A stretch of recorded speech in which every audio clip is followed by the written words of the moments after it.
wabarakatuh. Perkenalkan, nama saya Karina Ramadini dari kelas manajemen 22B dengan NIM 22411076. Di sini saya akan menjelaskan tentang manajemen persediaan. Pengertian manajemen persediaan merupakan salah satu bagian dari perusahaan. Bagian tersebut berfungsi untuk menjaga dan mengatur persediaan yang dimiliki perusahaan. Beberapa aktivitas yang dilakukan dalam manajemen persediaan adalah mulai dari cara memperoleh persediaan, menyimpan, hingga persediaan tersebut dimanfaatkan. Persediaan di sini memuat arti beragam, bisa berupa bahan baku, bahan pembantu, barang dalam proses barang jadi, bahkan suku cadang. Mengatur jumlah persediaan tidak semudah yang diperkirakan. Jika persediaan terlalu banyak, maka akan makin tinggi biaya untuk penyimpanan. Sebaliknya, jika kurang malah bisa menghambat proses produksi. Belum lagi perusahaan harus menghadapi beragam ketidakpastian, mulai dari ketidakpastian permintaan, waktu pemesanan, hingga pasokan dari supplier. Inilah yang membuat inventory manajemen sangat penting dilakukan. Fungsi manajemen persediaan. Manajemen persediaan sangat penting bagi perusahaan. Hal ini karena fungsi dan aktivitas tersebut cukup beragam. Berikut apa saja fungsi manajemen persediaan. 1. Mengantisipasi kekurangan persediaan. Hal ini harus diperhatikan terutama bagi perusahaan yang berfokus dalam memproduksi barang. Meskipun pada umumnya suplai bahan memang sudah pasti datang sesuai jadwal, langkah antisipasi tetap penting untuk dilakukan. 2. Mengantisipasi pesanan persediaan ternyata tidak sesuai dengan kebutuhan. Kondisi seperti pesanan yang tidak sesuai mungkin jarang terjadi. Namun, bukan tidak mungkin bisa terjadi. Perusahaan selalu harus memastikan pesanan persediaan yang diterima apakah sudah sesuai yang dibutuhkan untuk proses produksi. 3. Berjaga-jaga jika persediaan yang dibutuhkan ternyata tidak ada di pasaran. Fungsi utama dilakukan manajemen persediaan adalah untuk memastikan persediaan bahan selalu tersedia. 4. Menjamin lancarnya proses produksi, terutama bagi perusahaan dan berfokus dalam memproduksi barang. Proses produksi harus dipastikan tetap berjalan. Hal ini dilakukan supaya tetap bisa meraih keuntungan dan menyediakan kebutuhan bagi konsumen. Oleh karena itu, inventory manajemen ini sangat penting demi menjaga persediaan supaya tetap bisa produksi. Pendekatan metode manajemen persediaan. Dalam hal pengelolaan persediaan, umumnya perusahaan menggunakan beberapa metode. Setidaknya ada 5 metode inventory manajemen yang bisa digunakan oleh perusahaan untuk mengelola persediaan. Berikut penjelasan masing-masing metode. Metode EKIKI, Economic Order Quality, biasa disebut dengan metode kuantitas pesanan ekonomi, merupakan salah satu metode pengelolaan persediaan dengan cara membeli persediaan sesuai dengan pesanan yang diterima. Misalnya perusahaan mendapatkan pesanan, sudah ditentukan oleh pemesan berapa jumlah pesanan, spesifikasi, serta waktu kapan harus selesai. Dengan begitu perusahaan akan memperhitungkan berbagai hal, termasuk tentang betapa kebutuhan bahan, spesifikasi, serta berapa harga bahan baku untuk memenuhi pesanan tersebut. 2.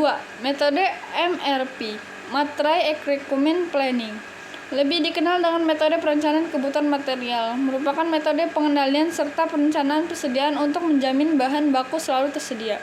Selain untuk menjaga upaya bahan baku tetap ada untuk digunakan, metode ini pun berguna untuk memastikan persediaan berjumlah sedikit. Mengapa persediaan harus diusahakan berjumlah sedikit? Hal itu karena semakin sedikit jumlah persediaan, otomatis biaya juga persediaan tersebut juga makin sedikit. 3. Metode JIT, Just in Time. Metode ini punya istilah lain, yaitu metode tepat waktu. Memungkinkan perusahaan sebisa mungkin dibuat tidak menyetok atau memiliki persediaan, sehingga perusahaan diusahakan memiliki persediaan 0 atau mendekati 0. Hal ini karena jika posisi perusahaan seperti itu, biaya persediaan juga tidak akan dikeluarkan. Tapi jika tidak punya persediaan, bagaimana bisa melakukan produksi? Inilah keuntungan metode ini. Perusahaan akan mengusahakan untuk membeli persediaan hanya saat sedang dibutuhkan saja, sehingga jumlahnya bisa disesuaikan dengan kebutuhan. Dan membeli persediaan hanya saat sedang dibutuhkan saja, sehingga jumlahnya bisa disesuaikan dengan kebutuhan. Dan membeli persediaan hanya saat anjay.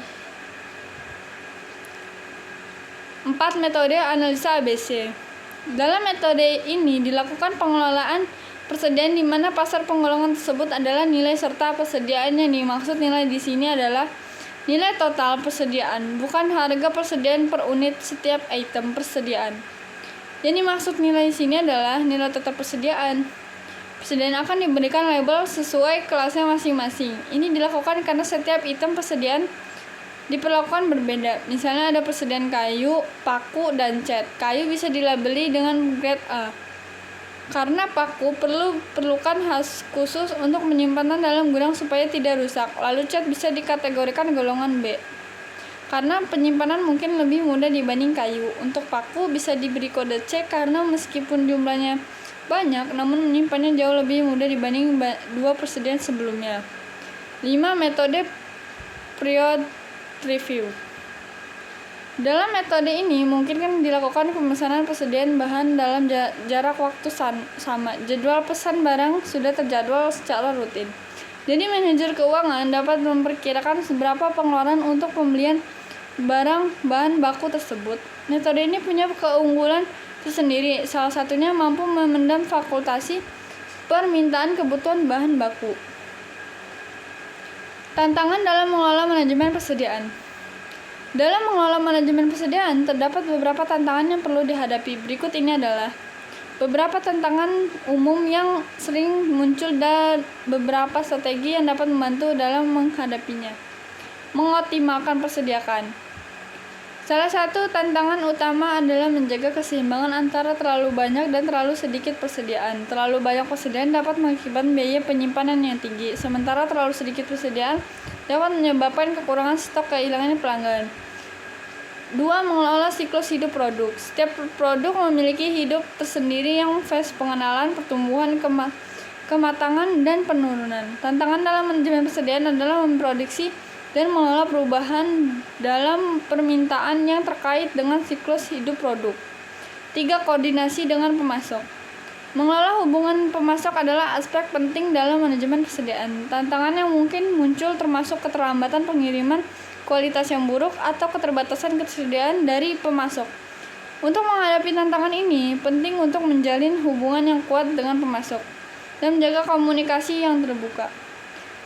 4. Mengelola kesediaan multilokasi. Jika bisnis Anda memiliki beberapa lokasi atau gudang, tantangan yang mungkin muncul adalah koordinasi persediaan di seluruh lokasi tersebut. 5. Perubahan tren dan kebutuhan pelanggan. Tantangan lain adalah perubahan tren, pasar, dan kebutuhan pelanggan yang terus berubah. Perubahan ini dapat mempengaruhi permintaan preferensi dan pola pembelian pelanggan. Untuk menghadapi tantangan ini, Anda perlu melakukan analisis pasar yang terus-menerus, memantau perilaku pelanggan, dan memiliki fleksibilitas. Kesimpulan, jika Anda menempatkan praktik terbaik untuk manajemen persediaan, hal ini dapat sangat membantu dalam menjalankan bisnis Anda secara efisien.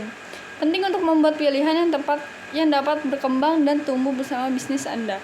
Manajemen persediaan yang baik akan menghemat uang, waktu, dan meningkatkan layanan pelanggan.